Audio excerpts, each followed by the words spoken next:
Hello student, मैं खेमराज चौधरी, सहायक आचार्य भूगोल विषय में राजकीय महाविद्यालय सिरोही में पदस्थापित हूँ। और आज हम BA first year geography student के पेपर फर्स्ट भौतिक भूगोल के एक टॉपिक पर चर्चा करेंगे। आपका पेपर फर्स्ट का नाम ही भौतिक भूगोल है और सेकंड पेपर मानव भूगोल है। तो भौतिक भूगोल के एक प्रारंभिक संक्षिप्त चर्चा करेंगे। भौतिक भूगोल का अर्थ और क्षेत्र, ये आपकी यूनिट फर्स्ट, पेपर फर्स्ट के यूनिट फर्स्ट का टॉपिक रहेगा कि वास्तव में भौतिक भूगोल होता है क्या है। यदि आपने 11वीं-12वीं क्लास में भूगोल विषय पढ़ा होगा तो वहाँ पर भी आप भूगोल के प्रारंभिक परिचय और भौतिक भूगोल और मानव भूगोल में मूलभूत अंतर को पढ़ चुके होंगे। फिजिकल ज्योग्राफी यानी भौतिक भूगोल भूगोल की एक महत्वपूर्ण शाखा है जिसमें पृथ्वी के भौतिक स्वरूप का अध्ययन किया जाता है। यह धरातल पर अलग अलग जगह पाई जाने वाली भौतिक परिघटनाओं के वितरण की व्याख्या व अध्ययन करता है। अर्थात भौतिक भूगोल में भौतिक पक्षों पर सर्वाधिक बल दिया जाता है। पृथ्वी के धरातल और वातावरण का रंगीन चित्र भौतिक भूगोल की एक महत्वपूर्ण शाखा है जिसमें पृथ्वी के भौतिक स्वरूप का अध्ययन किया जाता है और यह धरातल पर अलग अलग जगह पाई जाने वाली भौतिक परिघटनाओं के वितरण की व्याख्या व अध्ययन करता है।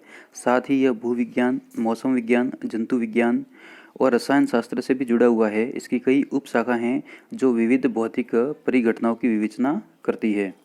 तो हम कह सकते हैं कि भौतिक भूगोल में जहाँ एक तरफ केवल भौतिक परिघटनाओं और क्षेत्रों का अध्ययन किया जाता है, वही मानव भूगोल में मानव को प्रमुख केंद्र मानते हुए मानव के द्वारा संपादित की जाने वाली मानवीय गतिविधियों और क्रियाकलापों का अध्ययन होता है। अब देखिए, भूगोल का यदि हम विभिन्न शाखाओं में उपविभाजन और विभाजन करें तो भूगोल मुख्य रूप से प्रारंभिक तौर पे दो प्रमुख शाखाओं में विभाजित किया जाता है। एक है भौतिक भूगोल, फिजिकल ज्योग्राफी बोलते हैं, और दूसरा मानव भूगोल, ह्यूमन ज्योग्राफी। अब हम बात करते हैं भौतिक भूगोल की उपशाखाएं। जब आप पीजी लेवल में पोस्ट ग्रेजुएट स्टडी करेंगे तो आपको ये अलग अलग पेपर पढ़ने पड़ेंगे। तो भौतिक भूगोल में क्या क्या होगा, उसकी उपशाखाएं जिसमें भू आकृति विज्ञान, जियोमॉर्फोलॉजी, जलवायु विज्ञान, क्लाइमेटोलॉजी, समुद्री विज्ञान, ओशनियोग्राफी, जैव भूगोल, बायोग्राफी, पर्यावरण भूगोल, एनवायरनमेंट जियोग्राफी, मृदा भूगोल, सॉइल जियोग्राफी। इस प्रकार जैव भूगोल में भी दो, एक तो पादप भूगोल और एक जंतु भूगोल यानी प्लांट जियोग्राफी और एनिमल जियोग्राफी। जिस प्रकार हम जूलॉजी और बॉटनी साइंस में पढ़ते हैं तो उसी का यदि भौगोलिक परिप्रेक्ष्य में अध्ययन करेंगे तो वो हो जाएगी पादप भूगोल और जंतु भूगोल। इसी प्रकार आपको समझ में आ गया होगा कि वास्तव में भू आकृति विज्ञान जो भौतिक भूगोल की एक उपशाखा है उसमें हम धरातल के अंदर और धरातल के ऊपर की चीज़ों का अध्ययन करेंगे। जलवायु विज्ञान में इस धरातल के ऊपर जो हमारा वायुमंडल है उस वायुमंडल में घटित होने वाली विभिन्न मौसमी घटनाओं का अध्ययन जलवायु विज्ञान में करेंगे। और समुद्री विज्ञान में हम समुद्र की तल और उसके सतह पर मौजूद विभिन्न उच्चावचों, विभिन्न घटनाओं, तापक्रम, लवणता, फिर समुद्री गतियों का अध्ययन करेंगे। गतियों में ज्वार है, भाटा है, तरंगे हैं, ये सब आएगी। जैव भूगोल में हम मुख्य रूप से पादप भूगोल और जंतु भूगोल और साथ में एक इकोसिस्टम और इकोलॉजी का अध्ययन करेंगे। पारिस्थितिकी तंत्र और पारिस्थितिकी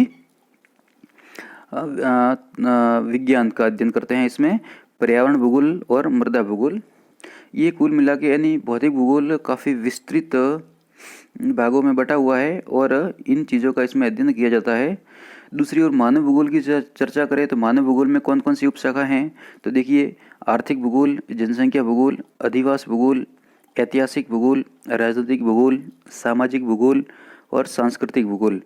पुनः आदिवासी भूगोल को दो भागों में बांटा जाता है, एक तो ग्रामीण अधिवास और एक नगरीय अधिवास। इसी प्रकार आर्थिक भूगोल में उपशाखाएं हैं संसाधन भूगोल, कृषि भूगोल, औद्योगिक भूगोल और परिवहन भूगोल। ये इनका नीचे इंग्लिश वर्जन भी लिखा हुआ है तो आपको पता होना चाहिए कि वास्तव में जिस शाखा या उपशाखा को हम पढ़ते हैं उसका इंग्लिश में उसको क्या बोलते हैं। जैसे आर्थिक भूगोल का इकोनॉमिक ज्योग्राफी, जनसंख्या भूगोल को पॉपुलेशन ज्योग्राफी या डेमोग्राफी भी बोलते हैं, अधिवास भूगोल को सेटलमेंट ज्योग्राफी, ऐतिहासिक भूगोल को हिस्टोरिकल ज्योग्राफी, राजनीतिक भूगोल को पॉलिटिकल ज्योग्राफी, सामाजिक भूगोल को सोशल ज्योग्राफी, सांस्कृतिक भूगोल को कल्चरल ज्योग्राफी के नाम से जाना जाता है। इसी प्रकार संसाधन भूगोल को रिसोर्स ज्योग्राफी, ये आप सेकेंड ईयर में पढ़ेंगे संसाधन भूगोल। कृषि भूगोल को एग्रीकल्चर ज्योग्राफी बोलते हैं, औद्योगिक भूगोल को इंडस्ट्रियल ज्योग्राफी बोलते हैं और परिवहन भूगोल को ट्रांसपोर्ट ज्योग्राफी के नाम से जाना जाता है। तो इस सारणी से आपको मोटा मोटा समझ में आ गया होगा कि हमें इस क्लास में और आने वाले उच्च कक्षाओं में भूगोल को किस रूप में और किन किन शाखाओं का अध्ययन करना पड़ेगा। कुल मिला के इस सारणी को देखकर हम कह सकते हैं कि भूगोल का विषय क्षेत्र अत्यंत व्यापक है। जिस प्रकार से इतिहास विषय का विषय क्षेत्र व्यापक है, ठीक उसी प्रकार भूगोल विषय का विषय क्षेत्र और अध्ययन क्षेत्र काफ़ी व्यापक है, जिसको विभिन्न शाखाओं और उप शाखाओं में विभाजित किया जा सकता है। नेक्स्ट, अब देखिए पुनः इस रूप में इस सारणी को बताया गया है कि भूगोल दो प्रमुख शाखाओं में बटा हुआ है, भौतिक भूगोल और मानव भूगोल, physical geography and human geography, और उसकी उप शाखाएँ दी हुई है। भौतिक भूगोल में हम पढ़ेंगे भू आकृति विज्ञान, जलवायु विज्ञान, समुद्री विज्ञान, खगोल विज्ञान, जीव भूगोल, गणित भूगोल, मृदा भूगोल, वनस्पति भूगोल, पर्यावरण भूगोल, स्वास्थ्य एवं चिकित्सा भूगोल, मानचित्र विज्ञान कार्टोग्राफी जो प्रैक्टिकल का आपका हिस्सा रहेगा, पर्यटन विज्ञान और मानचित्र कला।